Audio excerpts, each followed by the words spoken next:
Voici une vidéo pour vous montrer comment faire un export en PDF pour l'impression à partir d'Adobe InDesign en sélectionnant certains éléments, certaines contraintes techniques qui peuvent vous être utiles.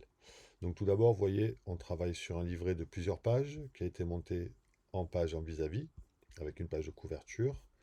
Nous avons un 44 pages, donc c'est quand même un fichier assez lourd avec beaucoup de liens, pas mal de couleurs qui ont été créées sur le nuancier.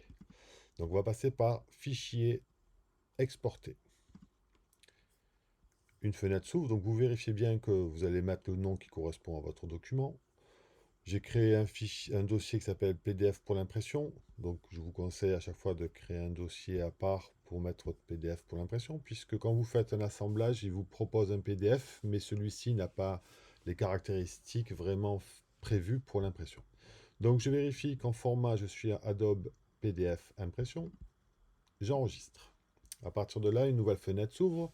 Alors, il y a énormément de manipulations à voir pour créer un PDF. On va rester sur les plus simples à connaître pour faire un PDF sûr pour l'impression. Déjà, les normes.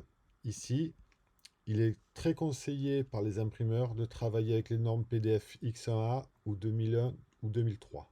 Donc là, on va rester sur le 2001. En fait, ça vous permet le PDF va traduire que ce soit les couleurs, les images pour être utilisé et imprimé ensuite. Ça va aplatir les transparences aussi. Si vous travaillez sur des illustrations, par exemple sur Illustrator ou même Photoshop, vous n'allez pas avoir des problèmes de transparence. Ici, je sélectionne comme je suis sur un livret. L'imprimeur va très certainement faire une imposition. Et pour faire une imposition, il faut absolument qu'on soit en page et non pas en planche. En fait, en planche, vous allez avoir les pages qui sont côte à côte ensemble. Là, je reste en page et évidemment, je sélectionne toutes les pages. Si je reste sur étendu, je vais avoir que la page 3 ici. Après, je peux programmer de faire de la page 2 à 6, par exemple. Là, j'aurai que la page 2 à 6. C'est pas ce qui m'intéresse. Je vais rester sur toutes. Je vais passer aux repères. Ici, je vous conseille de cliquer sur tous les repères d'impression. Là, vous voyez mon fichier, il y a le filet rouge qui est juste derrière. Ça veut dire que j'ai déjà programmé sur mon fichier InDesign des bords perdus. Ces bords perdus, je peux cliquer ici, utiliser le paramètre de fond perdu document, donc il va prendre en compte cela.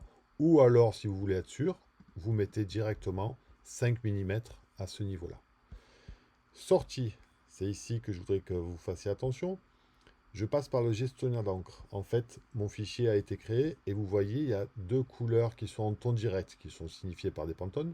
Donc ça veut dire que mon imprimeur va avoir un fichier PDF avec 6 couleurs, CMJN et 2 pantones. Ça voudrait dire que le coût d'impression va être beaucoup plus élevé pour ces deux couleurs pantones. Et ce n'était pas prévu pour ce travail-là. Donc vous devez convertir en quadrichromie ici et utiliser valeur lab standard pour les tons directs pour convertir vos pantones en quadri. Je fais OK. Je passe par synthèse. S'il n'y a pas de symbole d'avertissement, ça veut dire que vous n'avez pas de problème, que ce soit de lien, de mise à jour de vos images, que ce soit de police. Donc à partir de là, je vais faire exporter. Lorsque je fais exporter, ici, je suis quand même sur un fichier qui est très lourd. C'est-à-dire que vous voyez, on est en 44 pages, il y a des photos un petit peu partout. Donc en fait, là, vous voyez, j'ai une jauge qui tourne. Ça veut dire qu'il est en train de convertir mon fichier en PDF. Mais il n'est pas encore prêt. Si je vais sur le bureau, il s'affiche, il est là. Mais en fait, il n'est pas encore fait. Et vous voyez, il fait 0 octet. Et ça vous arrive très régulièrement de me donner le fichier directement comme ceci, alors qu'il n'a pas fini d'être créé.